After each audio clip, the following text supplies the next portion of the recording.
Fala, tripulação Sailingcast, seja bem-vindo, seja bem-vinda a mais um episódio hoje aqui nos nossos estúdios da Zion Produções, a sua produtora de audiovisual. Eu estou aqui hoje com um convidado especial, comandante, proprietário de um barco aqui, que ele vai contar um pouco da história pra gente, empresário, pai, velejador, esposo, quer dizer, todas os chapéus aí que ele usa. Vocês vão conhecer aqui hoje meu amigo querido Ramiro. Seja bem-vindo, Ramiro. Obrigado, Ale. Obrigado pelo convite. Um prazer estar aqui. Que legal. Eu que agradeço por você dedicar um pouco do seu tempo para contar um pouco da história aí, da sua história na vela, da história do Força Maior, né? Que a gente acompanhou aí. Uma bela história. A jornada toda, que legal. Mas antes da gente começar, eu quero te deixar aqui, ó, um presentinho nosso e do nosso querido parceiro Santec. Olha aí, ó. Olha que legal. Um bonezinho do Sailingcast. Olha aí. Cara, maravilhoso. Olha que bacana. Testa esse... Vou testar hoje. Já passa na mão aqui pra você ver como que ele é diferenciado, cara. Esse protetor, ele tem uma tecnologia diferente que eles chamam de Grip System. E ele é mais seco. E a gente que... Ó...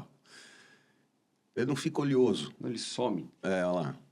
Cheirosinho. Ele some na hora. Incrível. Não é legal? Então, uma das coisas que eu menos gosto da vela é ficar passando protetor o tempo inteiro. Fica aquele... E uma das coisas que a gente precisa, né? Então aqui, se preocupando com a tua segurança na pele, a gente, muito legal, junto com ótimo. O parceiro Santec e o bonezinho, você vai poder ter suas velejadas mais protegidos agora, ô Ramiro. Muito obrigado, serão muito úteis. Que legal. Então, eu gosto de sempre começar perguntando assim, como é que a vela entrou na tua vida, né? Aonde que você começou a velejar? Quem foram as pessoas que te influenciaram? Como é que foi a história do Ramiro na vela? Conta pra gente. Comecei na Guarapiranga, como 98% dos paulistanos, né? Que aquilo ali é um parque de diversão incrível para quem gosta de velejar, esportes aquáticos. Meus pais, quando eu tinha 4 anos, mais ou menos, eles se tornaram sócios do Yacht Clube Paulista, lá na Represa. E lá, meu irmão fez um curso de vela, já de OP, aquela semana que você passava a semana lá no clube, em 82, se eu não me engano, meu irmão. E eu fiz em 84. E de lá para cá, final de semana, era a bordo de alguma coisa que flutuasse com alguma coisa para chamar de vela. E daí em diante foi. E ali você fez aula, ou você tinha um barco da família e vocês entravam na água? Não, como é que foi? Então, quando a gente começou, na verdade, assim, meu pai começou a velejar junto com a gente. Ele tinha um amigo que tinha um day sailor e ele saía para velejar, a gente ia lá de vez em quando com ele, meu pai pegou o gosto.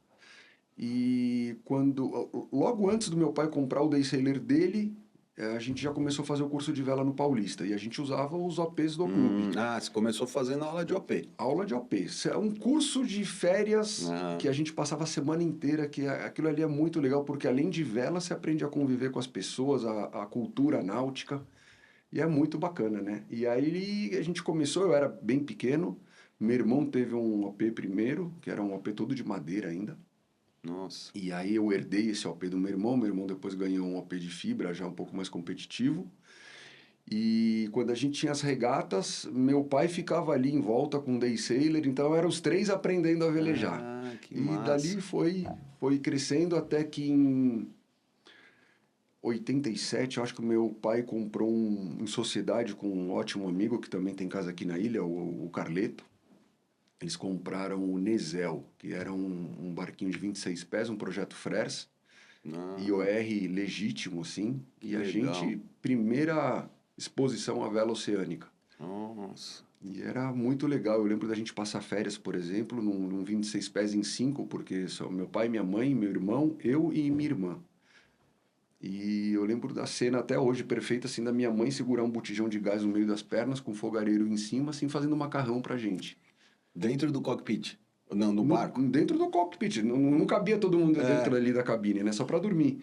Então a gente fazia aquilo ali, cara, e aquilo ali para mim tem um sabor de infância e de férias que até hoje é um pouco do que eu tento entregar para os meus filhos hoje.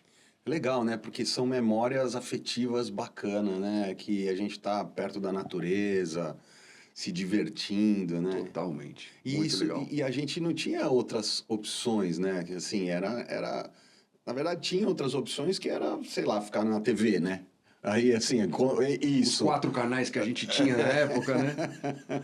E entre isso e ir pra água, ir Aí pro para água. mar, então. Isso é um negócio que é muito bacana, que meus pais conseguiram mostrar essa vida pra gente, que existe vida fora de casa, do portão para fora, né? Então, mesmo morando em São Paulo, a gente tinha muito hábito de sair de bike, andar pela cidade, velejar final de semana. Sempre gostei dessa. Até hoje, por exemplo, eu não vejo TV, não é uma coisa que eu gosto, só para ver um filme. Mas Eu acho que a gente meio que criou esse hábito lá atrás, né? E aí hoje a gente não tem essa demanda, essa necessidade de falar, não, quero ficar. não, Eu também não. gosto só de um filme, alguma coisa, um podcast como Podcast esse. é legal, mas podcast é um negócio porque assim, você consegue filtrar aquilo que você quer assistir, né? Isso é muito legal. Hoje a gente tem essa opção, né? E a internet dá pra gente essa opção de olhar aquilo que a gente quer assistir, né? Pensar o que você quer ver. Isso é muito legal. Que bacana. E a Represa de Guarapiranga tem uma coisa interessante, né? Porque, assim, como você falou, né? O paulistano tem uma opção ali, dentro de São Paulo, no meio de uma quantidade de água, de uma natureza, assim, que é realmente um privilégio, né? Dentro de uma das maiores metrópoles do mundo. Dentro da maior É metrópole do mundo. incrível, é incrível. A gente não se dá conta o tesouro que tem ali. E quando a gente está ali velejando, não parece que a gente está em São Paulo. É uma galáxia à parte. É. É uma É um galáxia à mundo parte. paralelo. Você não tem trânsito, não tem semáforo, não tem estresse. Eu, pelo menos, esqueço da vida. É, não, com certeza. E a hora que a gente está ali velejando e sentindo vento, conexão e tal. Hoje o desafio é maior, eu acho que é para nós como pai, tentar tirar as outras atrações que tem, né, a garotada tem, principalmente a parte digital, o celular, tablet, né, e fazer com que eles optem por estar na natureza. Na verdade, acho que vai da gente dar o exemplo e eles estarem junto com a gente, né? Exatamente. Acho que a criança segue muito o exemplo que a gente faz. É, né? Então, tanto eu como minha esposa, a gente se monitora muito em relação a isso, de dar o exemplo daquilo que a gente gostaria que eles fizessem, né? Que é pegar um livro, ler um livro, não ficar à mercê da televisão, ou seja, ser um pouco dirigir a própria vida e não ser um passageiro dela, né? Total, total. E, nossa, isso aí que você está falando tem tudo a ver com a vela também. Exatamente. Deixa eu só pedir aqui para a produção, acho que a gente... E não entrou o nosso... Como é que chama aqui? O protetor de tela. Se bem que essa imagem é maravilhosa também. Essa é Alcatrazes, né? Eu acho que é o Alcatraz isso aí. Não sei dizer não. Ou então acho que é alguma coisa do... Não, acho que não é Alcatrazes, não. Né? Não, não é. Eu acho que é alguma coisa da foto da Apple, né? Ah, E a Eli adora, né? a minha esposa É. adora. Ela, na verdade, assim, a Gica, ela começou a velejar também na infância, com os pais dela. A gente é amigo de infância, a gente se conheceu no Yacht Clube Paulista, quando a gente tinha 4, 5 anos. E de lá, desde então, a gente tinha um contato, nossas famílias eram amigas e tal. E começamos, a gente velejava junto até na raia, assim, ela é ela é um ano mais, 6 meses mais nova do que eu, só que eu acho que ela fez o curso de vela, acho que 1 ou 2 anos depois. Mas mesmo assim a gente sempre teve contato, ela vive, ela gosta de vela, então é um negócio bem bacana, tá enraizado na família. É legal, né? Porque assim, o casal gosta, né? O DNA é o mesmo, não tem conflito, sabe que a gente quer ir pra vela e ela é super parceira. Super, Pelo a que gente eu vejo. brinca que a gente tem o mesmo amante, que é o Força Maior, né? A força maior, que legal. E o que você tem para contar pra gente, assim, que mais te marcou na sua história, assim, de vela que você... Tantos anos, assim, no mar, nas represas, o que mais te marcou nessa história? Putz, são várias passagens, mas teve uma que para mim foi marcante, assim como me sentir um ser autônomo e capaz de enfrentar as coisas. Foi durante uma regata de iniciantes de OP, eu acho que devia ter 6 ou 7 anos, e veio aqueles pirajás monstros de verão, lá em São Paulo, eu estava na represa, e com 6, 7 anos a represa é o Oceano Pacífico, Pois é. né? É enorme, e veio um vento muito forte, eu consegui administrar o barco ali sem virar, e fui parar na famosa Ilha dos Amores. Ah, Mas muito vento, ficou noite, assim, já era tarde. E aí eu consegui parar o barco lá, tirei a vela, deitei o mastro, tirei bolina, leme, encalhei o OP um pouquinho mais para cima. E tinha um carro ali com um casal que estava lá, estava em seca, assim, né, na represa. Então o cara conseguiu chegar de carro e ele conseguiu me abrigar lá. E eu fiquei ali, tipo, umas 3 horas, até o nossa. pessoal do clube conseguir achar todo mundo. Eu fui o último a ser... Deve ter espalhado Espalhou todo mundo, virou um monte de barco. o Porque OP pra imagina, todo sei lá, lado. devia ter uns 30 OPs na água e eu até não Nossa. imagino a preocupação do pessoal que estava organizando, né? Puxa, é. E aí aquilo ali me fez sentir que, pô, eu sou capaz de enfrentar as coisas, né? Olha aí que interessante. E quando a natureza mostra força, você se sente um grãozinho de areia. E ainda novinho, né? Você Novinho, teve essa novinho. consciência de falar, poxa, eu consegui administrar aqui, né? Eu- O que poderia ser uma coisa que... Um trauma, Um e não trauma. querer mais saber velejar. É. Então, acho que isso é um negócio muito legal da vela, que ela é muito adversa, né? Você se planeja para um negócio, mas pode acontecer tudo diferente. Cada história que passa por aqui também, que a gente já escutou, e tem muito essa... A gente faz tudo prevendo, mas a gente sabe que pode sempre ter alguma coisa. Exato. Né? E a gente, eu não sei se todo mundo, mas eu tenho muito essa eu vou criando referências ao longo da vida. E toda vez que eu me deparo com alguma situação um pouco mais complexa, até mesmo na vida profissional, eu remeto aquele episódio, aquela imagem Olha que é interessante. muito interessante. Aquilo lá você acabou ancorando como Uma referência. Uma referência, né? Se De você superação, de... mantendo a calma, lembrando aquilo que você foi ensinado, você consegue se safar. Que legal. Muito E bacana. você participava bastante de regatas? Lá na represa, muito, todo final de semana. Ah. Era raro a gente não ir para lá. Aí, então, quando aconteceu isso do meu pai comprar o veleiro Unesel, ele ficava nas Marinas Internacionais, ali na Bertioga, e a gente saía para velejar. E aí a gente começou a alternar represa e Bertioga, que a gente adorava também.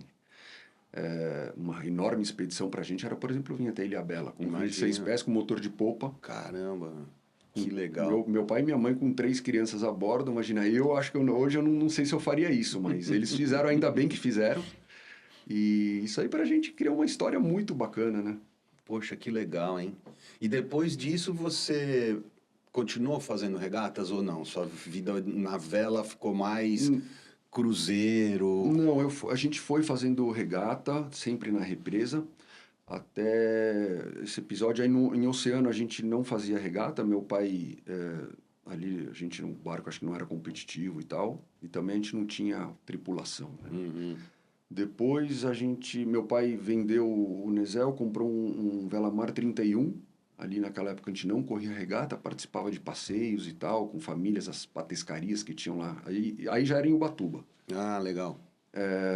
A gente começou a frequentar Ubatuba também nessa época, aí acho que não, o Nesel acho que foi em 85 e o Velamar, que já era o Aera, em 87. Que é um lugar lindo, Ubatuba. Né? Maravilhoso. No Saco da Ribeira? No Saco da Ribeira. Quando não tinha pier nenhum, só o Sudelpa ali, então meus pais tinham se tornado sócios do Yacht Clube de Ubatuba, que não tinha pier, a gente tinha que andar ali na prainha, subir no caiquinho e ir com o caique até a poita, e ali a gente vivia. Depois, meu pai trocou o barco e comprou um Fast 395. Aí sim a gente começou a correr regata, e aí era toda regata que aparecia, a gente corria. E aí a gente corria Semana de Vela, Santos Rio, acho que Circuito Rio a gente correu acho que uma vez a gente foi para Búzios. Foi muito legal, muito legal. A regata traz pra gente bastante aprendizado, né? Muito, e trabalho em equipe, adversidades. E eu era pequeno, né? Então, assim, tinha algumas coisas ali que eu me assustava. Tem até um episódio que aconteceu, a gente treinando aqui em Ilhabela, perto das Pontas das Canas, com um balão em cima. Era um Jenneker. A gente velejando, aí veio também outro pirajazão cheio de aprendizado para mim, né? E aí o barco deu aquela atravessada, assim, que pôs leme, quilha para fora e tal. E aí a hora que eu vi isso, a gente foi tentar soltar o cabo da catraca, o cabo soldou na catraca, derreteu ali. Nossa. E aí tinha que cortar, e aí acho que não sei quem foi que falou, cortem a escota, não sei o que, pro Jenneker embandeirar. Meu irmão foi cortar, ele foi com tudo, quebrou a faca. Caraca. Imagina a tensão do cabo. Aí depois a gente pegou outra faca, cortou, aí embandeirou, o barco voltou e tal. E aí até hoje ficou... O pessoal que era da nossa tripulação ali na época era cortem tudo. Cortem tudo. Que eu, garotinho, ficava cortem tudo, cortem tudo. E aí ficou isso aí até hoje. E esse era no Fest. Isso já era no FEST. Isso deve ter sido em 91 ou 92. Ah, que legal. Aqui em Ilhabela. E seu pai continua? Meu pai, hoje ele não tem mais barco. O último barco dele foi o 395, que ele ficou muitos anos com esse barco. Ele vendeu ele, acho que em 2009, um negócio assim. Aí desde então, aí ele veleja comigo ou com o meu irmão. O meu irmão também tinha um barco até pouco tempo atrás. Mas ele participa, assim, ele gosta, ele adora. É, né? Você vai na casa dele, é só coisa de veleiro. Ah, com certeza, né? Tá lá no DNA dele, no né? DNA. E conta pra gente como é que foi a história do Força Maior aí, que é maravilhoso, acompanhei toda a jornada de vocês. Força Maior, desde o começo? Olha, do começo, eu não sei, eu sei que você me contou a história do começo. Então. Mas eu vi os posts que vocês faziam praticamente diário no Instagram, né? O Força Maior vai justamente lá para trás, em 86. Meu pai, ele já era sócio do Nesel. Antes dele comprar o Velamar 31, que foi em 87, ele começou a visitar alguns estaleiros e ver quais eram os modelos. E numa dessas, eu acompanhando ele, a gente foi na FAST, que na época era lá na Nações Unidas, ali na Marginal. E a gente foi lá porque ele queria ver um modelo de barco. Não me lembro qual, se era o 345, não sei qual que era. E eu lembro que quando a gente entrou lá na área de produção da FAST, estava o Força Maior em cima da carreta já. O pessoal terminando de amarrar ele. E eu olhei aquilo ali, que pô, era uma nave espacial, né? Gigantesco, vermelho, assim. Eu era pequeno, 500, né? Fast 500, eu olhava aquilo ali, uma imensidão. E aquilo ali virou meu alvo de vida, assim. Eu falava, eu vou querer ter um barco igual aquele ali um dia. E isso em 86 eu tinha 9 anos. Então aquilo ali ficou. Passou-se um tempo, saiu um monte de matéria do barco, do Força Maior, que ele foi lá para um salão do Rio de Janeiro, salão náutico e tal. E meu pai comprou uma revista que veio um pôster do barco, aqueles de 2 páginas, assim, que se destacava da revista. Eu peguei aquilo ali, preguei dentro do meu armário. E era a foto... O Força Maior, vermelho, velejando no Rio de Janeiro com pão de açúcar atrás. Eu tenho essa foto até hoje. Nossa. E aquilo ali ficou. E até eu sair da casa dos meus pais, já com quase 20 anos, ou 20 e poucos anos. E, bom, assim se passou um tempo. E aí a gente começou, eu velejando regata e tal, né? Isso já muito tempo depois. Passou-se um tempão, a gente correndo uma semana de vela aqui no barco do meu irmão, no Bravo, na canoa de cerveja e tal, conversando com o Birajara da Marina Express, amigo de longa data. E eu perguntando para todos os amigos se alguém tinha algum veleiro para vender, que eu queria comprar um barco, mas na época eu não estava com muita grana, e eu precisava comprar um barco que tivesse meio ruim, para poder botar em ordem, né? E assim foi. E aí o Bira falou que ele tinha um amigo que tinha um barco lá, um 36 e tal, que queria vender e tal. Aí eu liguei para esse cara, comecei a conversar, e aí ele me contou um pequeno detalhe desse barco, que era um barco de aço, 36 pés, que tinha feito água, segundo ele. Aí eu comecei, mas como assim fez água? Tal. Ele, o marinheiro não cuidou, fez água, aí foi pro fundo. Eu falei, mas o barco afundou? Ele afundou. Eu falei, tá, mas em quantas horas ficou no fundo? Ele, ficou um mês, mais ou menos. Eu falei, pô, deve ter craca no teto da cabine, né? Aí eu comecei a estudar a respeito daquele projeto e eu vi que o pé direito era muito baixo e eu sou muito alto. E aí eu falei, bom, não dá, não sei o que, não. Ele falou, bom, o vendedor falou, se você souber de alguém que queira comprar um barco desse jeito, me dá um toque, eu tô querendo vender esse barco para poder reformar outro que eu tenho. Eu falei, que barco que você tem? Qual que é o outro? Ele, tem um Fast 500 e tal. Eu falei, pô, que legal, não sei o que. Aí eu contei a história do Força Maior, ele falou, é o Força Maior. Eu falei, é igual o Força Maior, né? Ele falou, não, é o Força Maior. Eu falei, o vermelho. Ele falou, não, é branco. Eu falei, mas se chama Força Maior, um faixa 500 branco? Ele, tal, não sei o quê.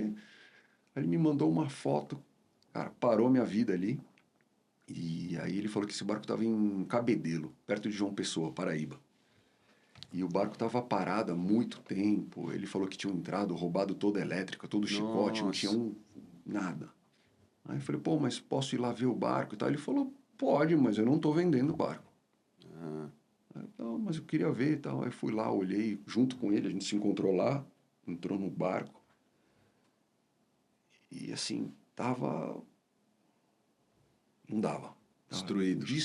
Destruído. Assim, qualquer lado racional, você fala, não tem jeito, né? Tava tudo acabado.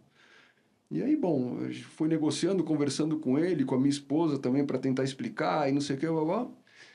Aí, eu de tanto martelar lá, olhando fotos antigas e tal do Força Maior, minha esposa falou, vamos lá ver esse barco.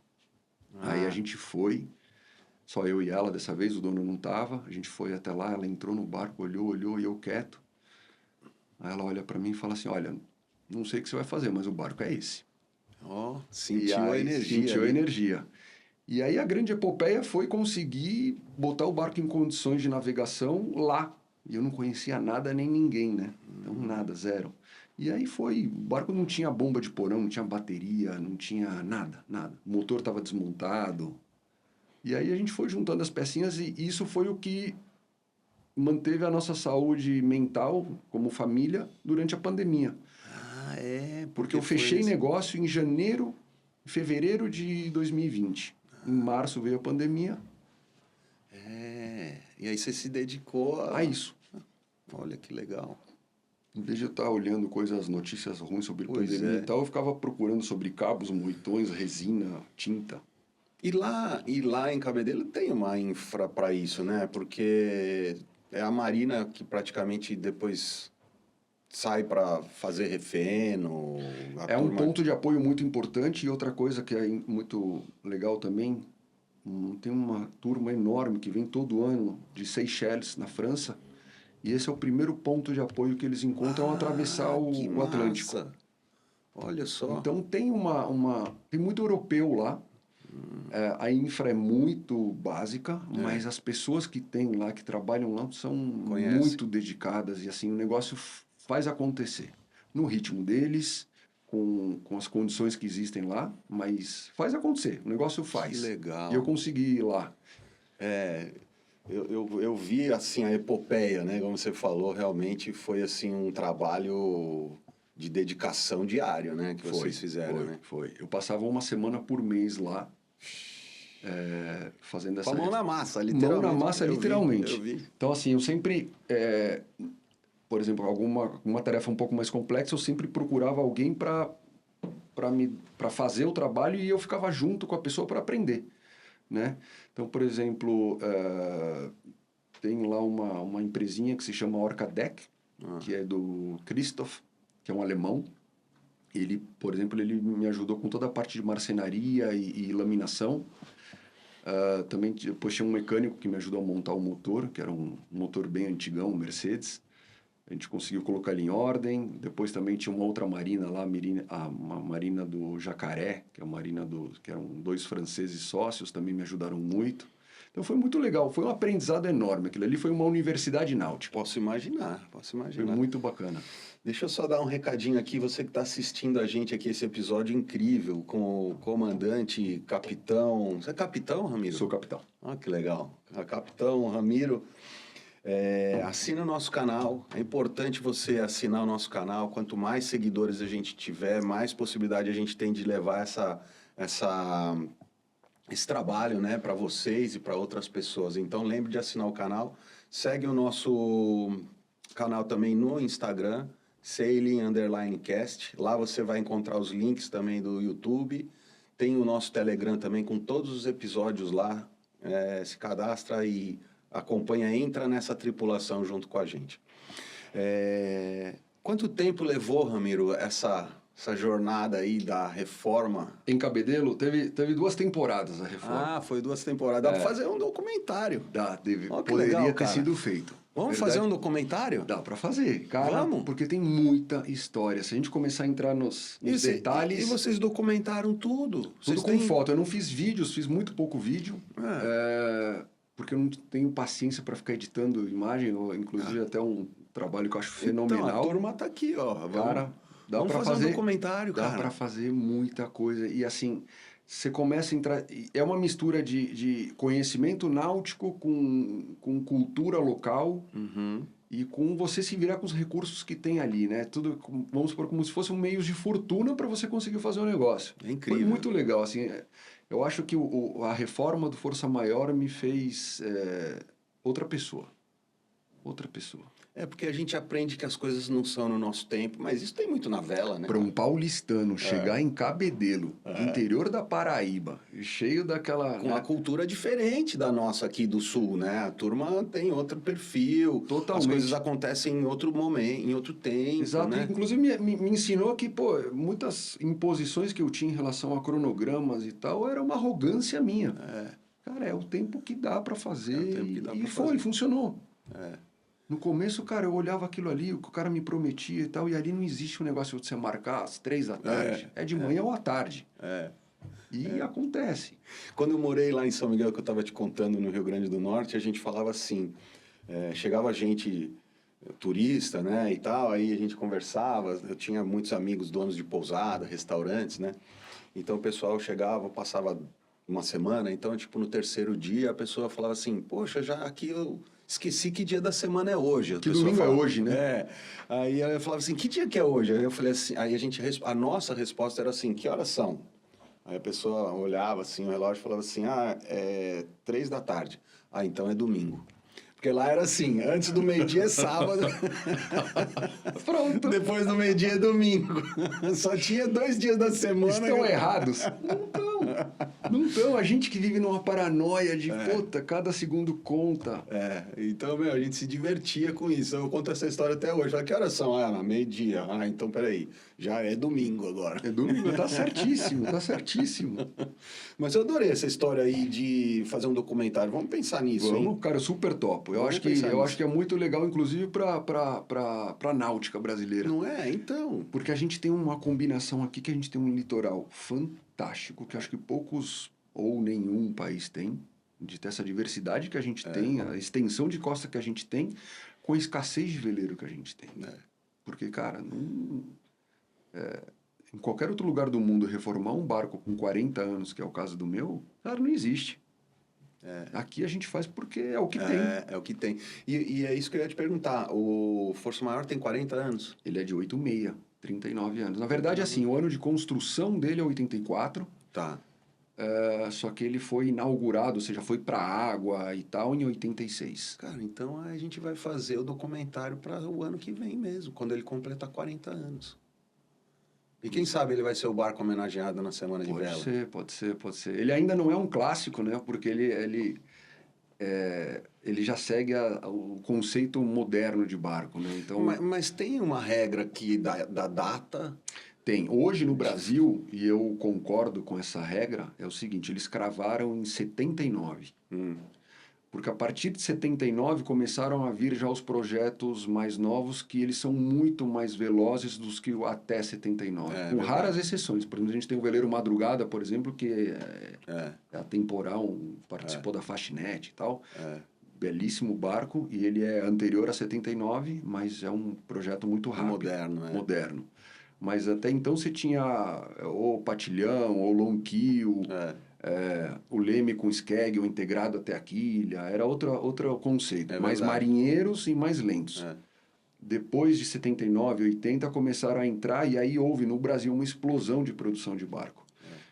E aí, se essa regra de barcos clássicos vai para além de 79, aí 80% da nossa flotilha seria considerada clássico. Então você tem essa linha do tempo ali que... Mas então o Força Maior não vai entrar nunca como uma categoria de clássico? Não sei. Enquanto for essa regra, vai... Mas por exemplo, lá na Semana de Vela de Punta del Este, acho que há 2 ou 3 anos atrás, eu consultei o pessoal, e aí é muito engraçado que eles perguntam, né, como é que eu poderia participar, em que categoria. Aí eles pediram dados do barco e pediram fotos. Eles falaram, você pode participar aqui como Spirit of Tradition, que é um barco antigo com conceitos modernos, né? Então, acho que aqui é capaz da gente conseguir abrir uma... Criar uma classe intermediária, né? Exato. Porque é uma sacanagem, né? Um baita de um barcão que tem 40 anos, ele precisa ser homenageado como realmente um... Exato. Mas é que tá, um mais da clássico. metade da flotilha Hoje se já é encaixa isso. nessa condição É. de quase 40 ou pouco mais de 40 anos E quando você corre hoje na ORC? na RGS. Na RGS, desculpa. Na RGS. E aí você vai RGS Cruiser, que é agora, ou você vai... Não, na RGS é Big Pro? RGS. RGS mesmo. Não, a gente leva a sério, gosta de velejar. Que E ele vai legal. muito bem, é um barco que anda bem. Ele é um barco leve para o tamanho dele, mede bem. Então a gente tem bons resultados. E fica em Ubatuba? Fica em Ubatuba. A gente é sócio do Ubatuba Yacht Club. Lá com o Alex. O Alex Calabria, o Daniel Galante, que é um massa. grande amigo também. A gente tem todo um grupo de barcos ali que a gente passa férias junto, as crianças. É incrível, Que é seguindo, que me dá muito orgulho de seguir o que eu vivi quando era criança. E assim, deles passarem férias sem encostar num celular, num tablet e viver a vida. Que experiência, né? Para as crianças, ficar com essa memória também como você teve, de lembrar, poxa, eu vinha com meu pai aqui, fazia isso, e quem sabe isso vai ficando como um legado, né? Isso que é legal. Exatamente. Você sabe que curioso que eu reencontrei o Calabria na vela, porque a gente fez ADM junto. Ah, é? É. Olha só. Um dia, um dos grupos, eu olhei ali e falei, Alex Calabria. Eu falei, putz, só tem um. Só pode ser, né? Aí mandei a mensagem para ele, ele falou, puta, Lê, que legal, pô, vamos conversar. E na época, eu fazia parte da tripulação do Morgazek. Morgazek. Um baita de um clássico também. Sim, lindo, né? sim. Belíssimo barco. E aí uma história linda, né? Essa homenagem que foi feita para ele agora, aquele vídeo que fizeram, então, fantástico. cara, e essas coisas são muito legais, né? Da gente deixar registrado. Eu sou fã de a gente fazer um documentário. Pode fazer, super Maior, top, né? super top. Vamos fazer, sim. E você estava falando, então, em 2 temporadas. Como é que foi? Conta pra gente. A primeira, então, eu imagino que deve ter sido para fazer esse barco conseguir sair lá de Cabedelo e chegar até aqui embaixo. Então, você preparou o barco para isso, foi Exato. Isso? Bom, tem muito romancismo nessa história, né? Então, assim, a minha ansiedade de ter o barco pronto era tamanha que apareceu o Christoph ali, que tinha um muito bom conhecimento de marcenaria e de técnicas de laminação e tal. Eu falei, bom, vou reformar o barco aqui, né? E aí a ideia inicial era justamente fazer toda a marcenaria e tal, o que fosse possível lá, para tentar sair de lá com o barco mais pronto possível. O passar do tempo foi mostrando que não era bem assim, que a reforma era muito mais profunda do que a gente imaginava. Aí então a gente mudou um pouco o foco da reforma e a gente se concentrou mais em fazer com que o barco fosse seguro para navegar, que é uma bela de uma navegada de Cabedelo para cá, para o Sudeste. Então, ali eu me concentrei em reformar o leme, todo o sistema de leme. Retorquei os prisioneiros de quilha para ver se não tinha nada quebrado ali, porque eu não conseguia tirar o barco da água lá. O Força Maior tem uma coisa que é diferente de todos os outros Faixa 500, que é a quilha dele. E ele cala 3,20. Nossa. Isso é bem complicado. Mesmo aqui no Sudeste, são poucos os lugares que eu consigo tirar o barco da água. Então, lá a gente fez isso, trocou todo o estaiamento, troquei todos os cabos, adriças e tal. Fiz uma instalação elétrica. E saí com eu e mais 3 amigos mais loucos do que eu. Eu brinco que a gente ali bebia água da privada com um pinho-sol. E veio de lá, saiu de Cabedelo, e a intenção era vir direto para Ubatuba, sem nenhuma parada. E sempre com derrotas alternativas para a gente conseguir parar caso alguma coisa desse errado, que a probabilidade de dar alguma coisa errada era de 382%. Só. Mas não deu nada, assim, deu errado. Logo que a gente saiu ali de Cabedelo, que a gente pegou, porque até você chegar em Recife, você pega muita corrente e vento contra.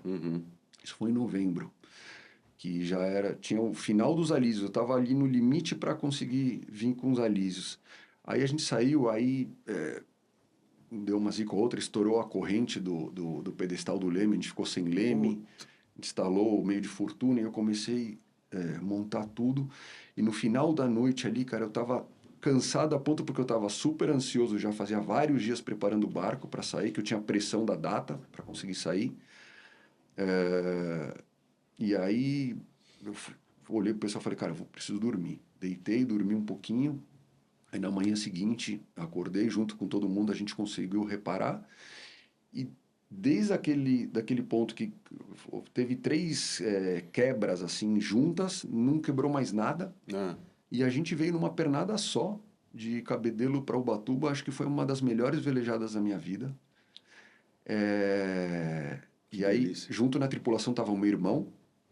Ele já tinha feito uma volta ao mundo sozinho com o barco. Que legal. Tava o Adriano, que mora aqui na ilha, o Darian. O Darian. E o André Senna, que foi um cara que foi muito engraçado, que esse cara apareceu... Eu dei uma entrevista para um canal, de um pessoal que tinha um canal no YouTube. Eles entrevistaram a gente e esse André Senna apareceu ali como curioso, querendo conhecer o barco. Na pandemia ele estava afastado, ou seja, ele continuava empregado, mas não estava frequentando o trabalho dele. Ele perguntou, pô, posso vir aqui ajudar? Eu falei, pode, né? Aquele negócio meio estranho assim. Eu falei, mas e que... Ele falou, não quero ganhar nada, eu só quero aprendizado. Tá bom. E ele religiosamente ia todo dia. Que legal. E aí, no final, ele nunca tinha velejado na vida. Você tá brincando. 0. E eu tava naquela situação que eu falei, pô, eu com o pé atrás de falar, pô, vou convidar um cara para vir fazer uma travessia dessa enorme, sem nunca ter velejado, mas eu também não posso não convidar depois de tanta dedicação, que foram meses do cara. E eu, quando eu voltava para São Paulo, ele era o cara que estava ali me ajudando, que recebia a peça. Que legal. E entregava.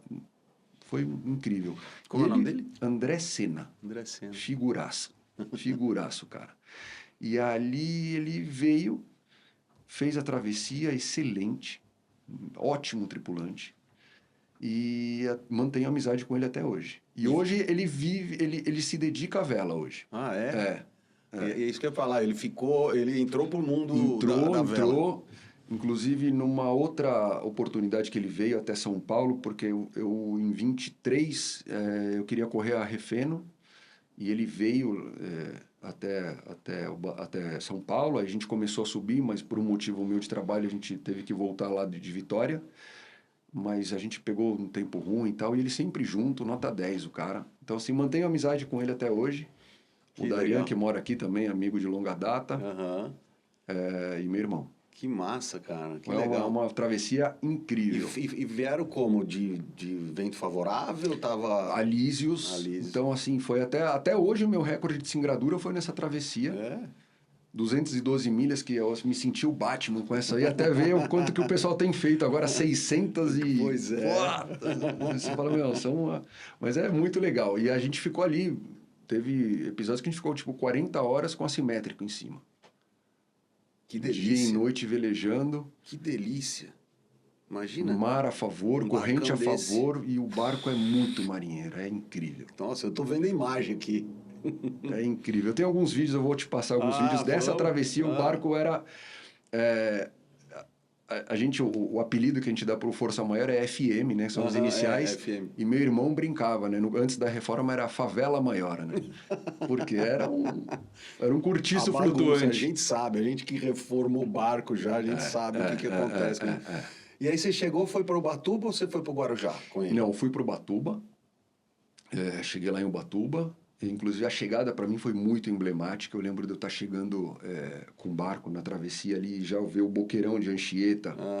Aquilo ali, para mim, foi muito emocionante, foi incrível. Posso imaginar. Era, tipo, assim, a conclusão de uma etapa de um desafio que até então foi o meu maior desafio pessoal, assim, em termos de encarar um projeto que eu não sabia. A probabilidade de dar errado era muito grande. Teve momentos que você falou, ai, meu Deus, o que eu fui fazer? Cara, teve um momento que eu comprei o barco... Antes de comprar o barco, na verdade. Comecei a negociar, e aí eu estava vendo, tinha feito um monte de estimativas e orçamentos e tal. E aí o orçamento pessimista, o realista, o otimista. Aí a minha esposa perguntou, tem certeza disso? Assim, porque ela tinha falado que o barco, mas eu falei, cara, é muito complexo, é muita grana para botar o barco em pé. Aí ela perguntou, e aí eu comecei a fazer conta, fiz conta, eu falei, bom, pelo que eu propus pagar no barco, é o preço das catracas que tem nele. Então, se eu conseguir vender as catracas que estão lá, eu já meio que empato o jogo. Então, vamos. Né? Eu comecei a encarar. E aí foi indo e foi um passo de cada vez. Mas teve muita coisa que nos ajudou. Assim, por exemplo, a pandemia ajudou muito porque naquele primeiro momento da pandemia, a sensação que todo mundo ia morrer semana que vem. Então eu consegui comprar muita coisa, muito material do barco a um preço ótimo. E as passagens para ir para lá e voltar também eram ótimas. Estavam bons preços. A ponto assim, teve voos que eu peguei que eram 4 passageiros no voo. Nossa. Eu despachei, por exemplo, num dos voos, despachei 11 malas, deu 200 e poucos quilos de bagagem e não paguei bagagem extra. Então tudo meio que culminou para... Olha só. Foi muito bacana. No momento que as coisas são para acontecer, acontecem. Acontecem. Aí eu cheguei em Ubatuba com um barco, depois desse episódio todo. A gente passou umas férias a bordo dele, a gente foi para Angra, Paraty, cheio de perrengue, porque o barco entrava água, a gaita não vedava, o motor não estava muito confiável, tudo. Mas, puta, para mim foi ótimas as férias. Depois a gente levou para o Guarujá, e aí a gente fez a reforma lá no Yacht Clube de Santos com o André Albinha. E naquele momento, assim, de contratar, porque o André Albinha eu não conhecia. Meu irmão tinha contratado ele, tinha acabado de contratar para fazer um serviço no barco dele e tal, e meio com o pé atrás, assim. E hoje é um cara que eu admiro muito, cara, porque, assim, realmente a empreitada que ele faz nesse tipo de obra, coordenar as equipes que ele tem, aguentar os donos ali cutucando e palpitando o tempo inteiro, é muito legal. E é um cara que, assim, super indico. Né? Ponta firmíssima, assim. Que bacana. Vou trazer ele um dia aqui para Vamos, contar é um cara umas que, histórias, né? cheio de história, velejador também, de regata, Imagino. ótimo velejador.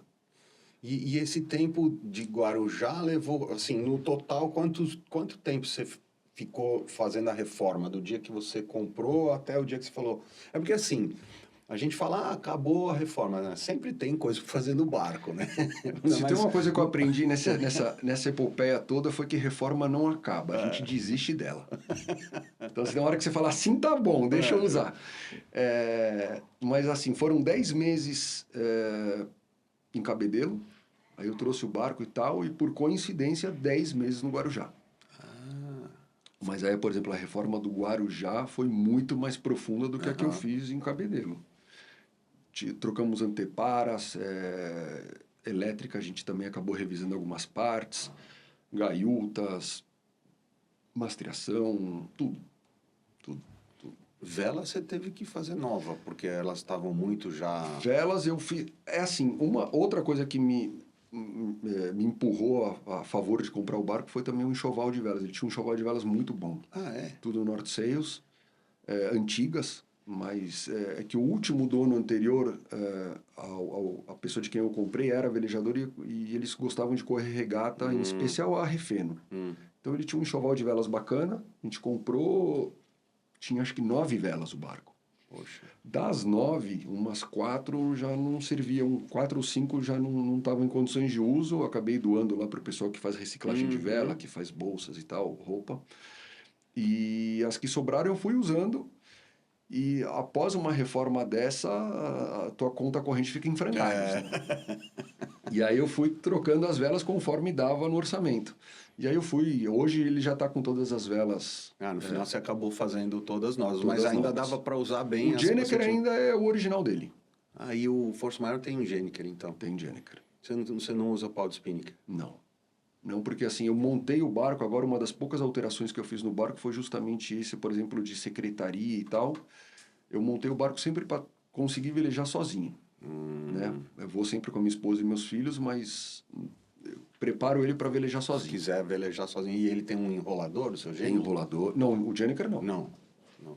Então tem que subir mesmo. Tem que subir, põe na sombra da mestra e você desce ele ali e reza para dar tudo certo, para não molhar, para não cair nada na água, porque senão ferrou. Bom, mas você tem experiência já, não deixa isso acontecer. O FM me ensinou muita coisa também. O FM, legal esse. Eu lembro que você colocava lá FM e tal. Era o nome, né, que vocês chamam carinhosamente o Força Maior. Né? Que legal. E aí, depois disso, vocês começaram a usar o Força Maior participando de regatas. você vem fazer regata aqui na ilha? Você pensa em fazer semana de vela com ele esse ano? O que você está planejando aí com Força Maior? Eu gosto muito de regatas longas, né? Então, Santos Rio é uma regata que eu adoro.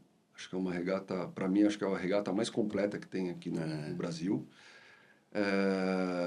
Tenho ainda planos de participar de uma Refeno com ele.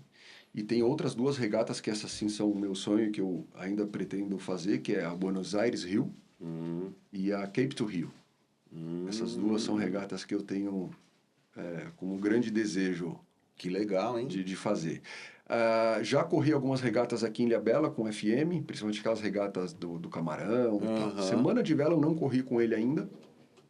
Gostaria sim de correr. Só que hoje eu sou sócio junto com o Alex Calabria, com o Daniel Galante. A gente comprou um barquinho de 20 pés, é um Maxi 20, que é um barquinho regateiro. E a gente está correndo essas regatas em Ubatuba, e a nossa intenção é correr a semana de vela com ele aqui. Mas eu devo vir com força maior para usar ele de casa. Com certeza. De apoio. Mas correr uma semana de vela com FM, sem dúvida, tá na lista dos desejos. E você fez essa primeira que teve no Pindá, a regata de verão, que aconteceu agora uma semana atrás, 2 semanas atrás? Não fiz. A que eu fiz com o FM foi a regata Ubatuba Ilhabela. Que é uma regata festiva, mas é gostosa, muito legal, muito barco. Muito legal. Muito bacana essa regata. Muito bacana. O ano passado você fez Santos Rio? Ano passado eu não fiz porque eu estava trocando o motor. Não fez? Não, mas eu fiz em 22 e 23. Não, 22 e 23. Aí em 22 a gente ficou em primeiro na RGS, em clássicos, na época ainda podia, ele se enquadrava no clássicos, até mudar a regra. E em 23 a gente ficou em segundo na RGS. Ele é um barco bem competitivo, veleja muito bem. Que bacana. Principalmente com pouco vento, é incrível o barco. E aí você tem uma tripulação? Fixa. Tem uma tripulação. Que acho que o mais novo na tripulação ali deve ter uns 35 anos de amizade. O Alex Calabria. O Alex. O Daniel Galante, meu irmão. E a gente veleja em poucos ali, né? Então, sempre assim, no máximo 6. Que para um barco de 50 é uma tripulação bem enxuta. Né? Com certeza. E é gostoso, porque aí fica mais espaço também, né? A gente consegue sincronizar bem, né? E a gente se entende muito bem já, então funciona. Então o Alex, ele corre com você? Corre comigo. Desde a gente corre junto, ou eu corro com ele, ou ele corre comigo, ou a gente corre no barco de alguém, desde 91, 92. Que legal. Desde então a gente vai velejando junto. Então o Alex é das antigas também lá de Ubatuba. Na verdade o Alex, a gente conheceu ele porque ele se tornou amigo do meu irmão. O Alex é um pouquinho mais velho do que eu. E o pai do Alex, o Sérgio, já também tinha um veleiro lá em Ubatuba e a gente participava junto daquelas patescarias, aqueles eventos de barco em Ubatuba. Então a gente se conhece desde os anos 80. Garotada. Pô, que massa. Garotada. E o barco do Alex é o Ares 3, né, que ele tá? Agora é o Ares 6. 6? É um Bavaria 56. É um apartamento flutuante. É lindo aquele barco. Né? E aí era um negócio muito engraçado, porque em Ubatuba geralmente tem menos vento, né, do que aqui e tal. E aí lá a gente sentiu uma dificuldade de fazer o barco andar, porque é um barco muito grande, pesado, pesa acho que 20 e poucas toneladas, o dobro do FM. E aí teve uma regata que a gente correu aqui, a Volta à Ilha. E foi a primeira vez que eu velejei no barco dele com vento. E belíssima máquina, né? Né? Nossa, que delícia. Quando a gente tá na raia, eu vejo ele passando assim. Quando entra no trilho, quando ele começa a criar o vento aparente dele, é uma delícia. Voa, né? Decola aquele barcão lá. O Alex é um que vai vir aqui também conversar com a gente. Esse tem história. Não é? Muita. Que massa, cara. Me fala uma coisa, planos aí para esse ano, que você contou um pouquinho, pretende fazer a semana de vela e tal, mas você tem alguma coisa já em mente para esse ano que você pretende participar? Sim, o que está no radar, esse ano agora está um pouco complicado para mim pelo trabalho, estou com muita viagem programada, mas se eu conseguir encaixar, eu pretendo sim correr a semana de vela, provavelmente vai ser no Tabarly, esse barquinho pequeno que a gente tem. Como é o nome do barco? Tabarly. Tabarly. Uma homenagem ao velejador. E a tripulação, você, o Alex e seu irmão? E o Daniel. E o Não, nesse a gente somos 3 sócios e em 3 aquele barco ali é a tripulação. Né, que ele é muito sensível ao peso. Então 3 ali a gente está E ótimo. esse daí é pau de spinnaker? Não, ele tem um assimétrico, também tem um guru-peso enorme. E a gente usa um assimétrico de J70. Ah, é? E o barquinho é uma cadeira elétrica. Decola. Nossa, é uma delícia. Imagino. Plana, é uma delícia o barquinho. E vai na RGS. Vai na RGS. Ele tá medindo mal para Dedéu ainda. A gente precisa fazer uma série de ajustes nele. Ele usa material exótico nas velas, então ele é muito penalizado na RGS. Então é uma coisa que a gente tem que discutir ali se não vale a pena subir para Órquico. É? Não, é legal. É um barco desse tipo monotipo. Ele é arisco. Eu acho incrível.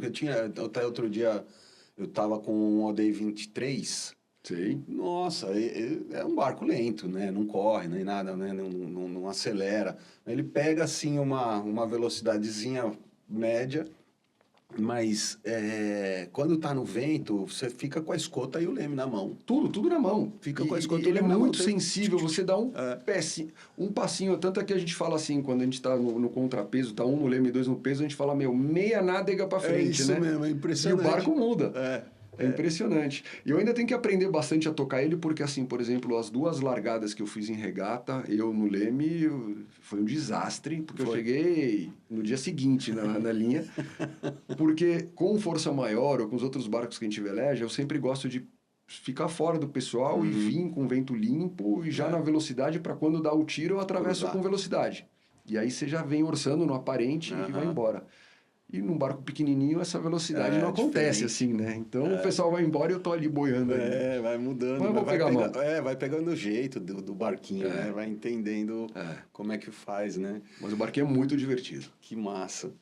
Tem um finalzinho aqui que eu gosto de... Infelizmente, aqui a gente já tá indo pro final, né? Olha só, já estamos aqui quase 1 hora. Mas, bom, antes de a gente terminar... As portas sempre estão abertas aqui, hein, Ramiro?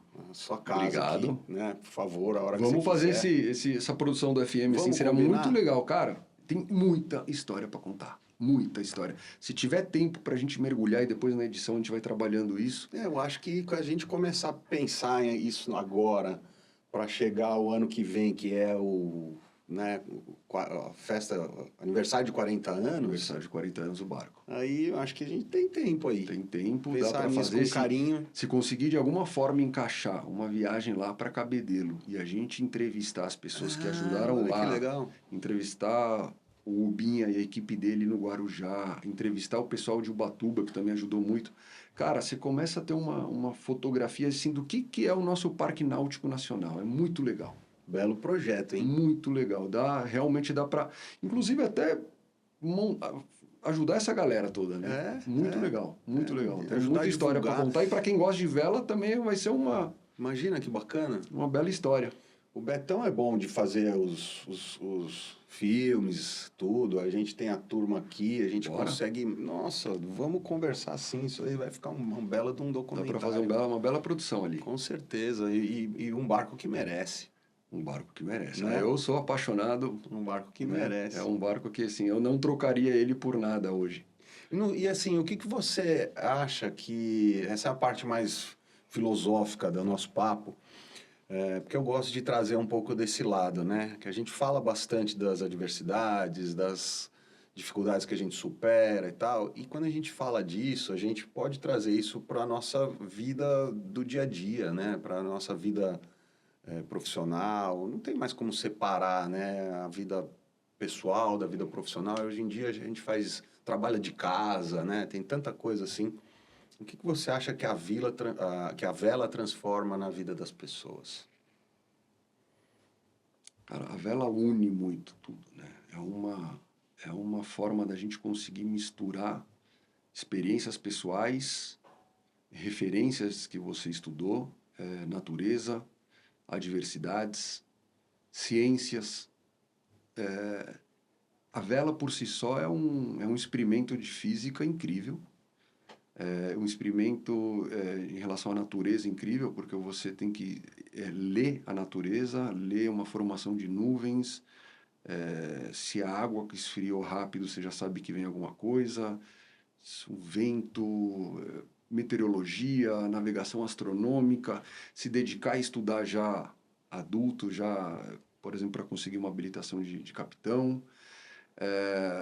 E uma coisa que eu acho que é o mais interessante de tudo na vela, na comunidade náutica, não sei fora do Brasil, mas no Brasil, não há cercas, não há rótulos, não há poder aquisitivo. O cara que está ali do teu lado é um velejador, você pode estar num barco de milhões e o cara do teu lado com um barco que não vale nada.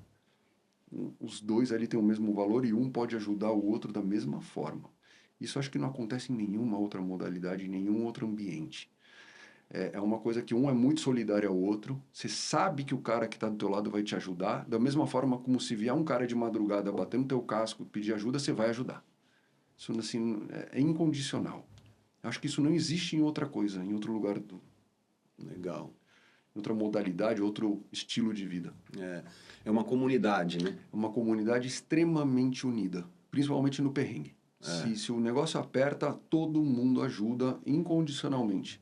Te dá peça, depois a gente se acerta, ou nem... Não, sabe, acontece. Isso é muito legal. É uma coisa que é um exemplo de vida, assim. É o que me dá esperança na humanidade, né? Hoje a gente vê as coisas, quando você vê um jornal, ou tua vida na cidade, você fala, cara, isso aqui não tem mais jeito. Aí você vai pra vela, você fala, pô, a vida é maravilhosa, né? A humanidade é maravilhosa. É curioso isso que você está falando, porque a gente vê nas pessoas o melhor delas, né? Nessa hora, né? É o melhor delas. Quando você precisa de uma ajuda, a pessoa prontamente... É o indivíduo despido de rótulos. É isso. Despido de egos e... Óbvio que a gente tem um ego do barco, que é bonito, que Claro. não sei o quê, que papapá, mas na hora ali de ajudar ou de ser ajudado... Todo mundo é igual, né, cara?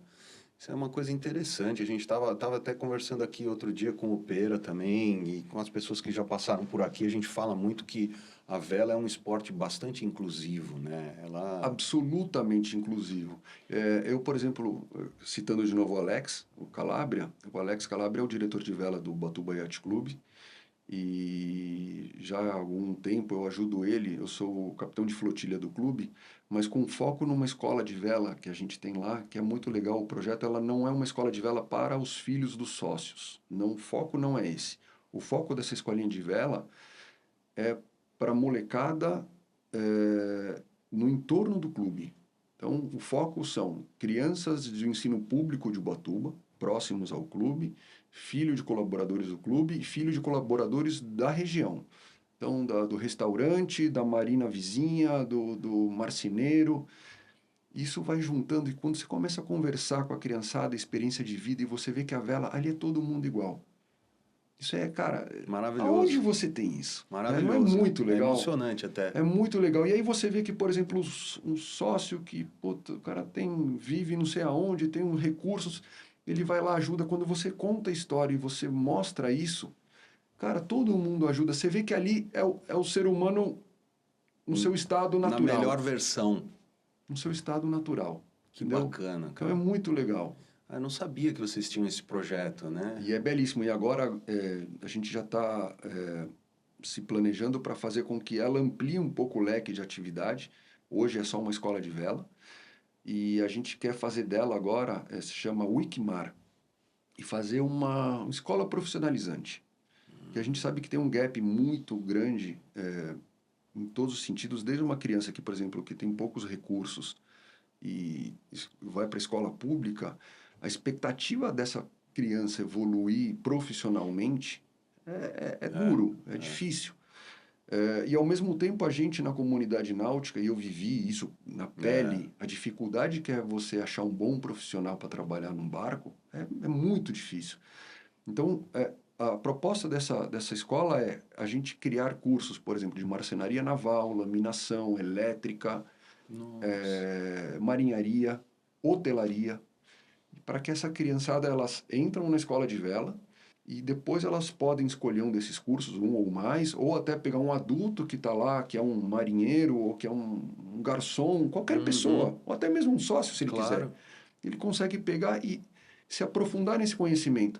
E aí você ajuda o indivíduo que está lá estudando, que ele tem uma formação e consegue ganhar a vida com isso, e também a comunidade náutica que precisa do serviço. Que incrível. Tá escancarado na nossa frente, mas a gente não consegue ver, né? Isso é um negócio muito legal. Que Então a gente incrível. ainda está procurando parcerias e tal. E um negócio que é muito legal, por exemplo, tem, sei lá, um marceneiro no Guarujá que ele super se dispôs a ajudar, pode até para Ubatuba. É muito legal. Começar a juntar isso, sabe? Por exemplo, uma empresa fabricante, sei lá, de fios elétricos que ajude. E assim você vai, fabricante de tinta, de resina, e é muito legal. É, de novo, aquela comunidade náutica conseguindo nos juntar. E é o que a gente fala ali no clube, né? A própria direção do clube fala, meu, basta que a gente consiga mudar a vida de um indivíduo, de uma criança, já fez tudo, vale a pena. Que bacana essa mentalidade, né? Eu acho que é isso que tá, é isso que a gente precisa, né, para essa transformação aí que a gente vem vivendo, entender que a gente depende um do outro, né, para a gente conseguir conquistar as coisas, né? A gente, Sozinho, como ser natural, a gente não vive um dia sem a sociedade, sem viver em comunidade, né? sem dúvida. E é um ecossistema, né? Porque no final esse aqui alimenta esse, que esse alimenta esse, o fornecedor de tinta tá aqui também, que vai precisar da tinta dele, e quer dizer, só melhora, né? Exatamente. Só melhora. Exatamente. Que massa. E vocês vão fazer isso lá na Ribeira, lá no Saco da No Ribeira? clube. No clube. O clube, a gente tem um apoio muito grande da direção do clube, do Comodoro, do conselho do clube. E o clube está olhando isso com uns olhos assim, muito bons. A gente está também trabalhando muito com a CB Vela, com patronos específicos, alguns sócios, ou até gente de fora que ajuda a financiar. E a gente está montando esse negócio, assim, tentando, porque a gente está criando isso aqui no Brasil, assim, escrevendo isso, né? É Então, isso assim, a aí. gente não tem uma referência para seguir. Então, a gente erra, corrige. Tá certo. Como é o nome do Comodoro do clube? Wagner Salaro. Ô, Wagner, parabéns, hein? Parabéns. Muito Obrigado, legal. Wagner. Obrigado, principalmente Alex.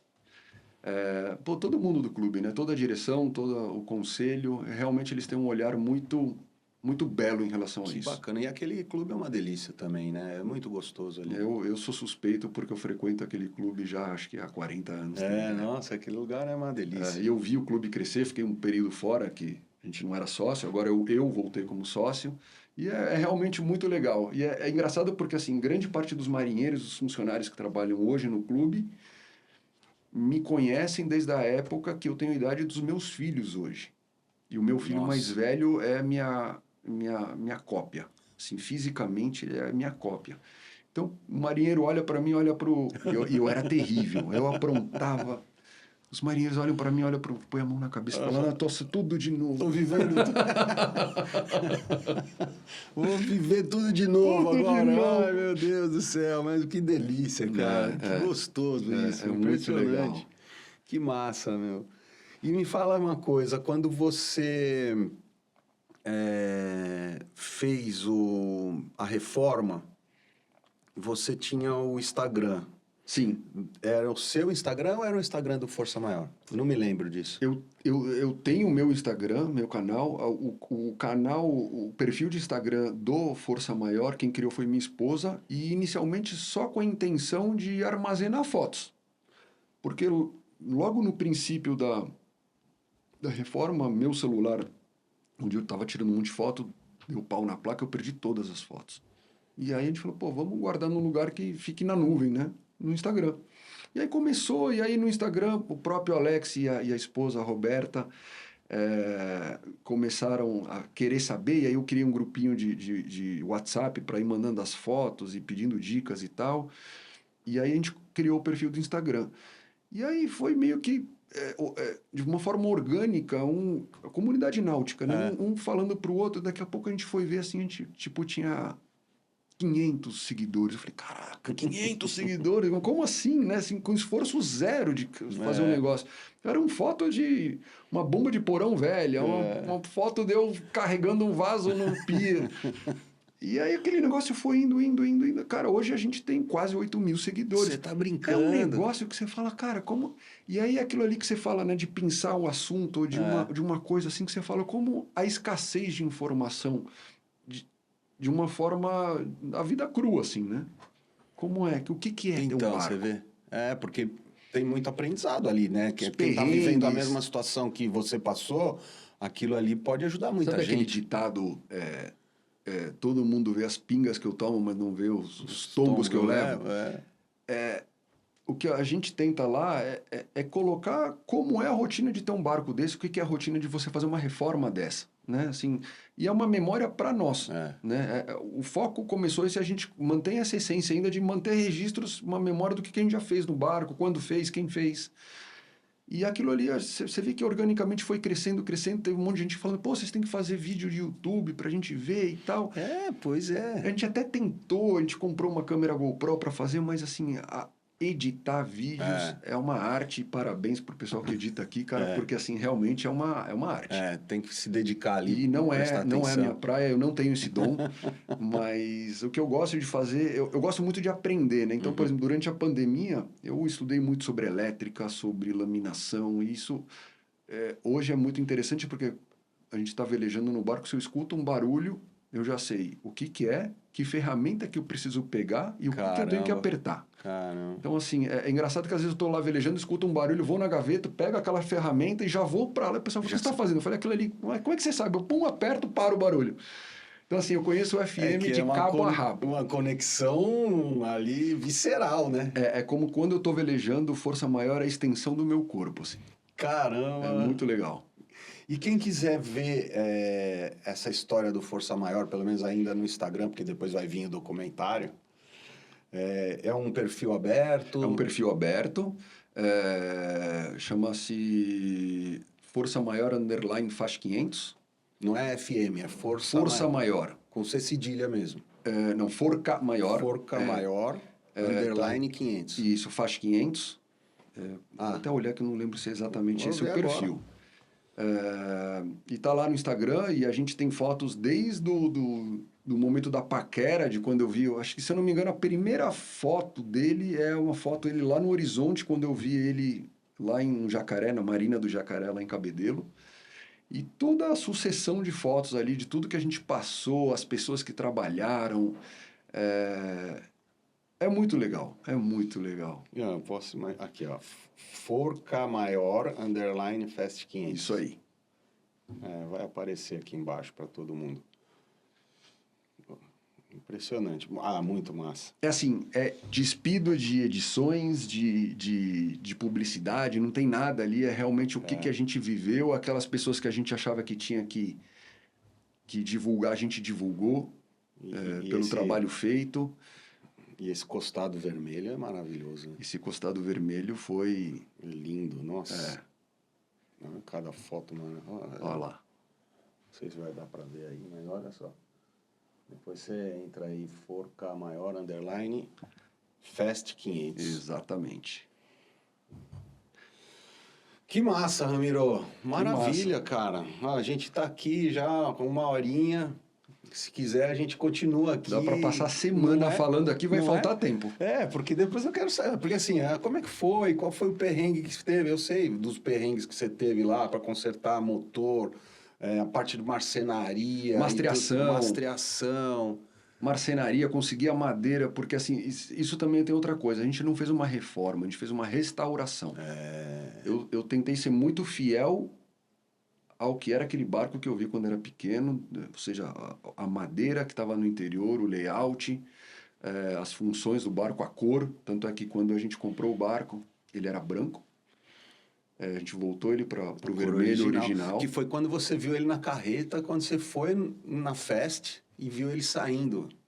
Cara, isso já estava... Olhei aquilo ali, ficou gravado na memória, aquele pôster no armário ali. Eu falei, é isso que eu quero ter. Que história... É isso aí. Ainda fala se não merece um... Determinação.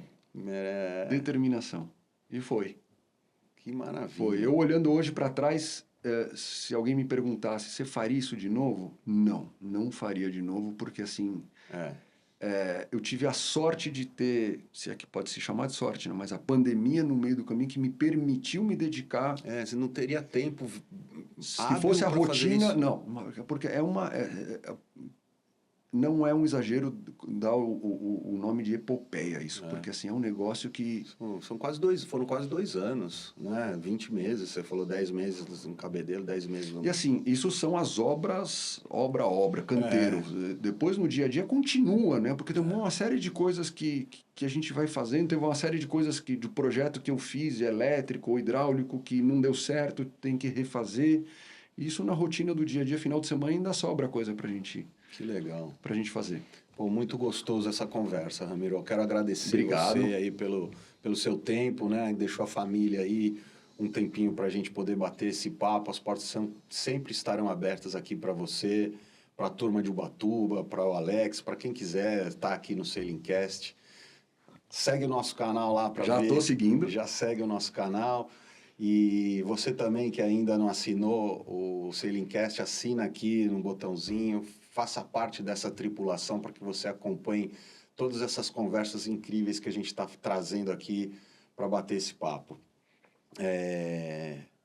Geralmente a gente fecha aqui com uma frase, que é o nosso jargão, que é tudo isso acontece porque o vento nos conecta. Então a gente vai fazer isso junto. Então eu vou perguntar para você o porquê que a gente está aqui, você vai responder para mim, porque o vento nos conecta. Então, tudo isso acontece, Ramiro, por quê? O vento nos conecta. É isso aí, gente. Obrigado por vocês estarem com a gente até agora e até a próxima. Obrigado, pessoal.